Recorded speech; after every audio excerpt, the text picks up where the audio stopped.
Bismillah ar-Rahman ar-Rahim. Assalamu alaikum wa rahmatullahi wa barakatuh. Welcome everyone in today's class. This class is for the first secondary grade in English subject for the second semester, and the lesson is Unit 5, Listening and Reading from the book Mega Goal 2. It is prepared by Abdullah Hussein and presented by me, Mazana Harbi. So welcome everyone. Our objectives in today's lesson that we're going to discuss some warm-up questions, and also we're going to practice pronunciation, and then we'll have two texts to read. The first one is the shape of a conversation, and the second one is an article. So those are the things that we'll cover in today's lesson. So let's begin.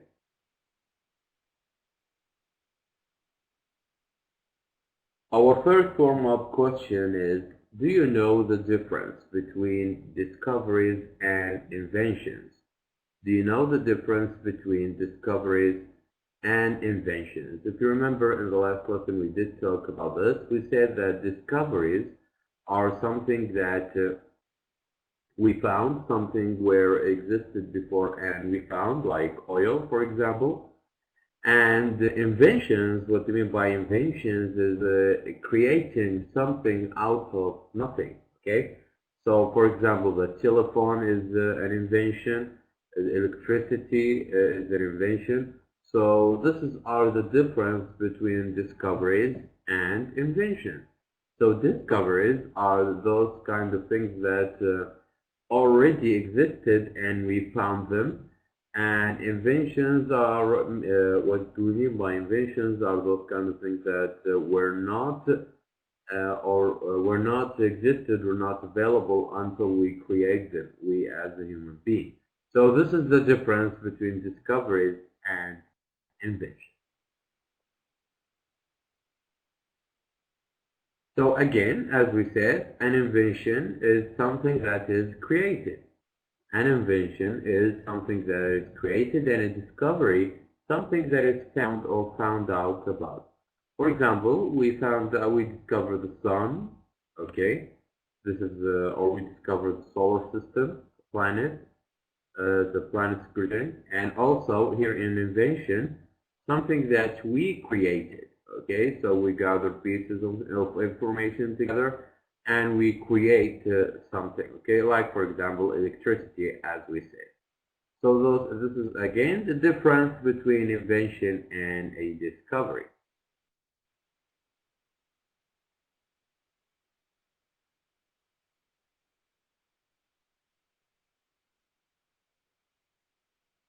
Now to the second part, pronunciation, we have to know the reduction of could have, should have, and would have, and then we'll practice it together, okay? So we're going to read those sentences twice to try to note and stress the difference between the reduction between those three: could have, should have, and would have. So let's begin.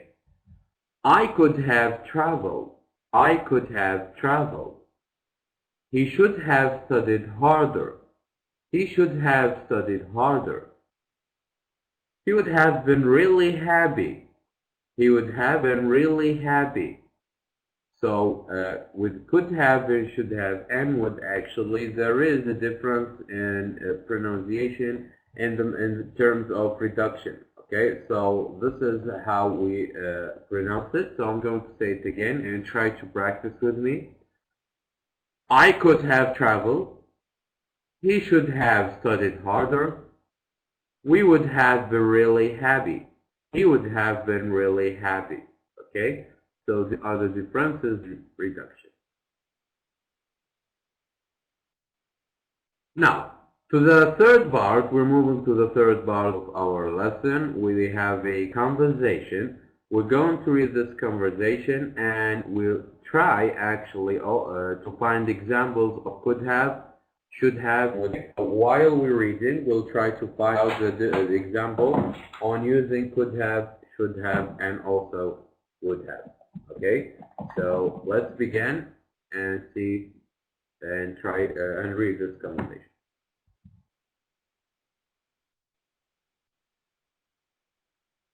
So the conversation between Faisal and Ibrahim. So let's begin. So, do you have any regrets about things in your life? Do you have any regret about things in your life? You mean things I should or should not have done? Yeah, I guess there are a few. How about you? I wish I had done things differently. I wish I had done things differently. I missed some good opportunities because I was too immature. I should have listened to my parents. They wanted me to go to college, and I actually had the grade, but I wanted to get a job and go out into the world.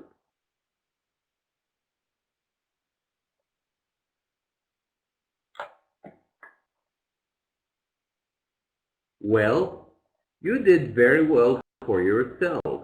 You have your own business and you don't have a boss breathing down your neck. But I have lots of responsibilities. I wish I'd taken a course in a business management. Now I have to employ someone to do the work I could be doing. Well, it's never too late. You can still go back to school. As for me, I got my master's degree and I had my mind set on a career. But then I got married and had children. So you had to choose between the job and family. No, I work hard and I am able to take care of my family. So now this very short conversation was between Faisal and Ibrahim. They both trying to see what their let's say regrets. Okay, and we started with Faisal, who said that he wished he had done things differently, and he because he missed a lot of opportunities because of he was immature, he wasn't grown up enough. Okay, he said I should have listened to my parents, and also because they wanted me to go to college, but I want to get a job. So this is basically or mostly what Faisal regretful for. And as for Ibrahim, he said he's trying to consolidate his friend, and he said you didn't turn up badly. Actually, you have your own business, and now you are grown up. You can do a lot of things. Okay. And as for Ibrahim, he said he got his master's degree and he said or thought of a career, but then he got married and had children. And also at the end he said, I can actually be multiple. I can do both tasks, to have to work hard and also to take care of the family. So as you notice, we did face some vocabularies, some phrases that we think it's important. Like for example, the first phrase when you say you mean. And this phrase you mean is actually an expression used to confirm what someone else has said. Okay, so this is used only for confirmation. For the second one, go out into the world means to start to be on one's own and independent. It means to be independent, to depend on yourself. Okay. And number three, breathing down someone's neck, it means constantly checking all the time, trying to check up on you. And for the fourth one, the fourth expression, as for me, it is an expression used to introduce a new subject or a new topic. Okay, so we use this expression just to introduce a new topic or to change the topic that we already are talking about. And the last one, have one's mind set on something. If we said, I have my mind set on something, it means to be firmly decided. It means that you thought of it, you gave it a lot of thought, and then you gave your last decision. So those are the expressions that we take in the conversation. So now we do have a couple of questions regarding the conversation. The first one is list Faisal's regrets. List Faisal's regrets. So let's begin. Try to list Faisal's regrets. The first regret, he said that the first one, let's say number one.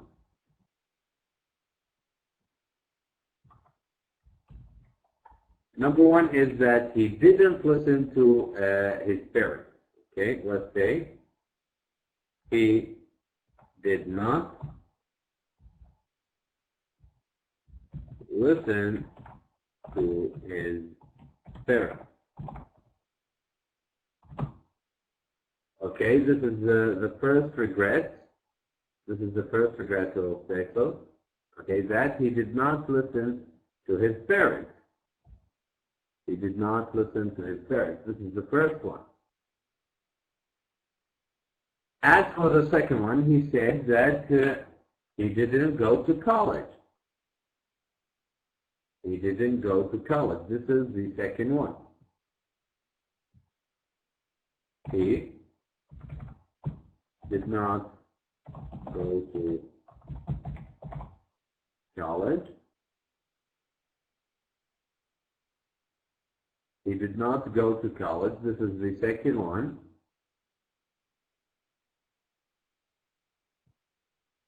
He did not go to college. And also, and we might say this.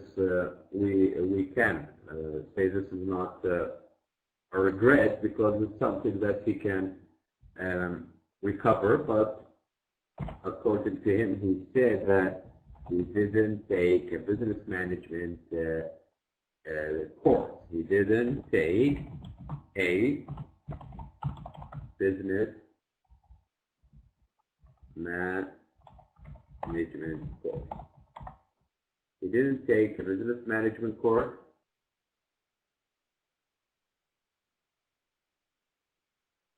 He didn't take a business management course, so this is his, all those are Faisal's regrets, according to the conversation that we just read about Faisal and Ibrahim.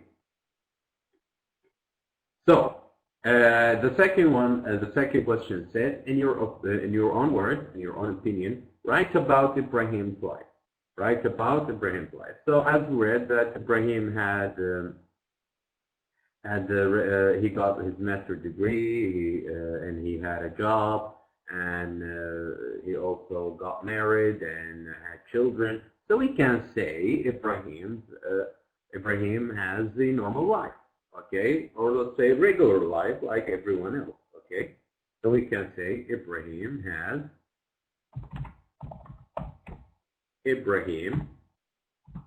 has a regular life. Ibrahim has a regular life, okay?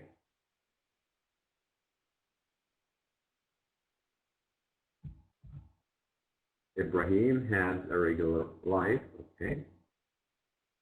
So this is the second answer of the second question. Ibrahim has a regular life. So those are the answers of those questions regarding the conversation that we just read. So now let's move on to the second part, or to the fourth part of our lesson. Reading. What do these words or phrases mean, and why do we use them? The words we mean are next, then, after that, now, and a week ago. So if you remember from the last lesson, those words called the time expressions. And we use those words, okay, just to indicate time, and try to put the event or action in sequence, okay, to put them in order. So, for example, when we say next, okay, we know that there is another event or another another action is going to take place. Okay. Also, then, and mostly we say those, or we use those kind of expressions in storytelling. After that, now, and a week ago. Okay. So mostly all of these are time expressions just to indicate time, especially in storytelling. So, when reading about something that happened, there are words and expressions that you can use to help you follow the sequence of events. Words such as next, then, after that, now, or phrases such as a week ago tell you the order in which events happened. And as we said, in storytelling, we want to tell a story. Okay, you have to use such words just to tell you, to indicate the sequence of events and the order of the event. So now before reading, also we do have a couple of questions. The first one said, do you ever read advice columns in newspaper and magazine? And what kind of help do they give? For myself, yes, I sometimes read advice columns because it's good to have to read someone's opinion. It's good to read someone's opinion regarding different aspects of your life, okay? And sometimes they actually can do you a great favor. They sometimes help you in ways that you cannot ever imagine. So I believe it's good. It's good to read advice columns, whether in newspaper or in a magazine. It's good to have, let's say, an outsider voice, okay, just to help you move on, to help you with your life. So, type of comments available online and on TV and radio. For example, medical advice, the type of advice they give, serious or humorous, and the source of the advice from doctors, psychologists, or others. So, this is what we mean by advice columns. For example, regarding medical advice, okay, it's usually presented by doctors and psychologists. So this is psychologist. So this is what we mean by advice columns. And as I said, I believe it's good to read some of those common times or another.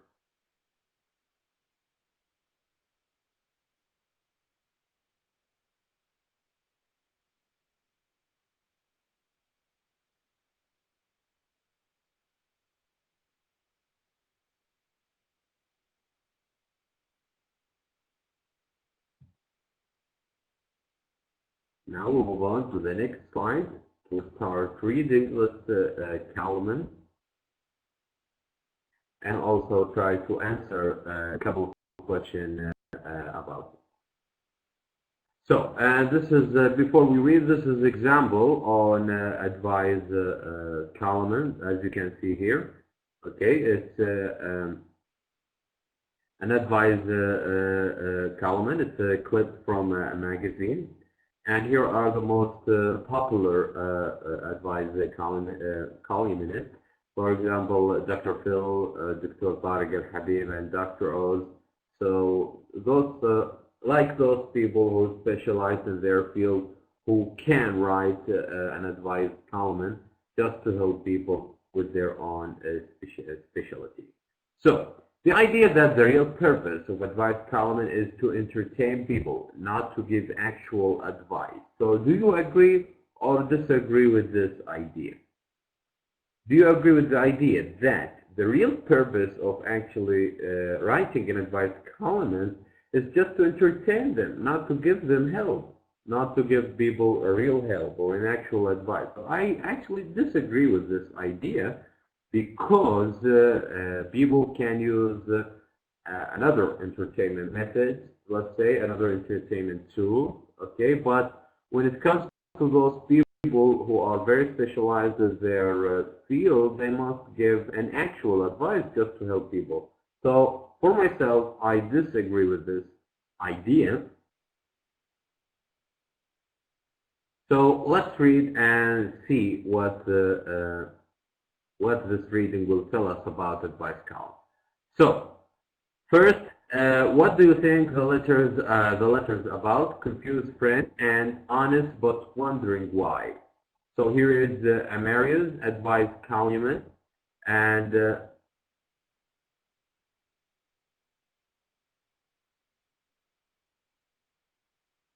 we're going to read what Marius in this advice column has to say. So let's read. Okay, this is an advice column of Marius. Okay, from the Daily Reading Journal. It's published on Tuesday on page 28. So let's begin. Dear Mario, I am writing to tell you a story.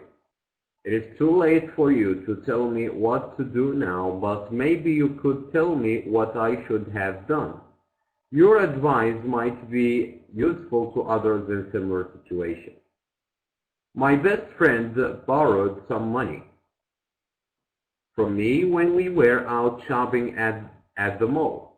2 weeks ago, I was happy to let him have it, as I had saved my allowance over a few weeks and had more than I needed. He wanted to buy a DVD, then later I loaned him some more money because we decided to eat at a pizza restaurant. The total, including the DVD, came to $25. I don't mind helping out a friend if I can, so I didn't think much of it.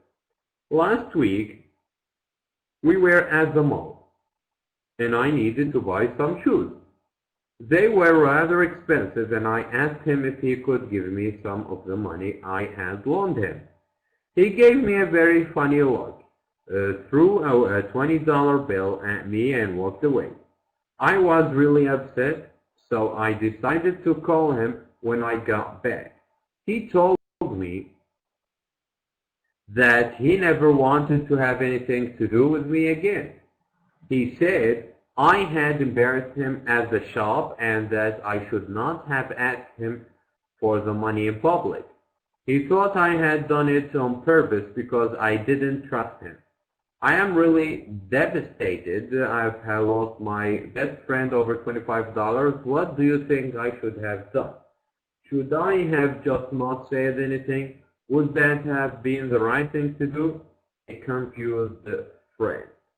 So this letter is from a confused friend saying that he had a problem with his friend about how to ask the money he lent his friend back, and he's asking for the advice of Mr. Mario. So let's see the other situation we have. Dear Mario, I am a limo driver, and people leave all kinds of things in my limousine. Scarves, packages, and even shoes. Last Saturday night, I picked up this wealthy man at his hotel and drove him to a prestigious charity award ceremony. The man must have been a millionaire, judging by the way he was dressed. The next day, when I was cleaning the inside of the car, I noticed something shining. The man's gold and diamond bucket watch must have fallen out of his pocket, and it slipped behind the seat. So I called the hotel where the man was staying, explained what had happened, and arranged to return the watch. The man was extremely grateful. He told me that it was a valuable family heirloom given to him by his grandfather. And he went on to praise my honesty. Then he opened his wallet, took out a $10 bill, and gave it to me. I refused, but he insisted that $10. Can you believe it? I should have kept the watch. Since then, I have been thinking of what I could have done with the money. I could have bought my own limousine or started my own business. Did I do the right thing?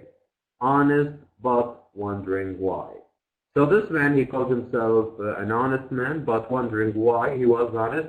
He's asking for advice of Mr. Mario when he returned a very valuable thing belonged to a millionaire, and he was surprised actually from the reaction of that millionaire when he gave him as a reward that $10. So let's see, we have now new words and expressions we paste in those columns. The first one, gave me a funny look. It means to show displeasure, that is someone not satisfied.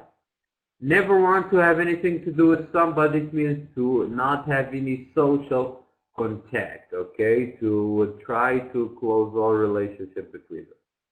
Allowance is the money that a parent regularly gives to the child. Grateful means thankful. Praise, to say you admire someone, okay? When you admire someone, you praise him. So now the last thing we will have to do, which is the after reading part. We have a couple of questions. We need to read them and try to answer them as well regarding the reading that we just read. The first one said, what happened at the mall 2 weeks ago? Well, according to the reading, a friend lent his money, lent his friend $25. And what does the letter writer wish he hadn't done? He wished he had to ask the money back from his friend in public. What did the limo driver find? He found a watch and also a wallet, very shiny. And what did he do? He returned them. And what does the limo driver think he should have done? To keep them. Okay, so let's read the answers. The first one, as we said, the letter writer lent some money to his friend. And the second one, the letter writer wishes that he hadn't asked for the money in public. And the third one, the driver found the passenger's diamond bucket watch. And the fourth one, the driver returned the watch to the passenger. And the fifth one, the driver thinks that he should have sold the watch and bought his own limo or started his own business. So now we reach the summary of our lesson. We started with the warm-up discussion, with the pronunciation and reading conversation, and lastly a reading text about advice column. So here are the references that we use in today's lesson. And if you want to watch this lesson again, please visit the Ruscase. And here are the means of communication if you have any questions or inquiries.